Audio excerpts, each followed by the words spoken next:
Le Maroc, il faut le savoir, hein, c'est le pays le plus ancien dans le monde. Le Maroc existe depuis 12 siècles. Alors, la France existe depuis 1000 ans.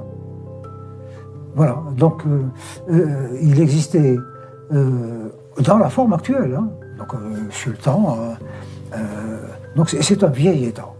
C'est un vieil État qui a toujours été très puissant. Et il a colonisé toute l'Afrique du Nord, quasiment jusqu'à l'Égypte. Et il a colonisé l'Espagne. Et là, c'était un État, un empire, jusqu'au Sénégal. Voilà. Alors, la France n'a pas colonisé le Maroc. Pourquoi? Mais parce que c'est un grand État. C'est facile de coloniser des petits trucs qui n'ont pas d'histoire. Mais coloniser un État, c'est très difficile. Par exemple, si l'Allemagne avait voulu coloniser la France, elle n'y serait jamais arrivée. Parce que c'est un vieux pays, constitué. C'est pas possible. On peut l'occuper momentanément, mais pas le coloniser, c'est-à-dire lui enlever sa culture, en mettre une de rechange. C'est impossible. Et puis, je crois que à l'époque, les dirigeants français ont été sages en disant le pays existe, on peut pas. Il a ses institutions, il a depuis toujours. Oui, c'est Lyotet qui... Voilà. Mais alors, tous les problèmes viennent d'une décision prise par le gouvernement français. C'est que quand la France a colonisé l'Algérie, toute la partie ouest de l'Algérie faisait partie du Maroc. Tlemcen, Oran, et même jusqu'à Mascara et tout ça, toute cette région faisait partie du royaume. Bon, la France s'installe, colonise l'Algérie, elle s'installe également au Maroc comme protectorat, et elle a décidé, comme ça, arbitrairement, de rattacher tout l'ouest de l'Algérie, du Maroc, enfin, tout ce qui est l'est du Maroc, elle l'a pris. Elle a tracé une frontière comme ça. Que pouvait faire le Maroc, l'État et tout ça, bien, il n'a pas le pouvoir à cette époque-là, la France était une grande puissance militaire. C'était probablement l'une des plus grandes puissances militaires de l'époque. Peut-être un peu moins que l'Angleterre, parce que la marine, à cause de la question maritime, de la mer. Et là, ils ne pouvaient pas faire autrement.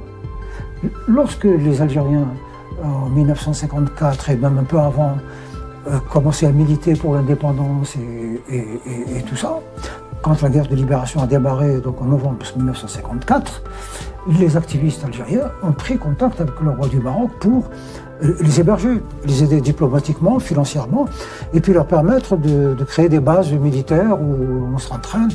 Il leur a dit, OK, mais à une condition, moi je vous aide sur tous les plans, mais à l'indépendance, vous me restituez nos territoires qui ont été pris par la France. Et les Algériens ont dit, OK. L'indépendance arrive. Entre-temps, l'Algérie est devenue pays communiste, derrière il y a Moscou, et les Russes ont dit, bon, vous êtes où? Nous, on est prêts à vous aider. Le Maroc s'est rallié à la France et aux Américains, c'est un pro-américain, c'est votre ennemi. Et donc, du coup, nous sommes en 1962, au moment d'indépendance. Que fait le Maroc? Son armée rentre en Algérie pour reprendre ses territoires. Et donc, il y a eu guerre. Pendant une année, des batailles incroyables. Enfin, c'est Gaza avec Israël. On se bombardait. Et puis, finalement, la raison finit par l'emporter. Les médiations internationales ont fait que, bon, allez, on a retracé un peu les choses. Et puis, mais avec toujours cette méfiance, puis cette haine, ils nous avaient promis. Ils nous ont promis qu'à l'indépendance, ils nous restitueraient les terres que la France nous avait volées. Et là, ils nous ont menti. Et le régime algérien est un régime militaire. Qu'est-ce qu'ils ont fait? Ils ont inventé le Polisario pour déstabiliser le Maroc. Et puis parce que l'Algérie voulait un système communiste. Et puis elle ne voulait surtout pas que les Algériens disent peut-être que si on faisait comme le Maroc, ce serait mieux. Ils sont plus libres, il y a le tourisme, les choses se passent un peu mieux.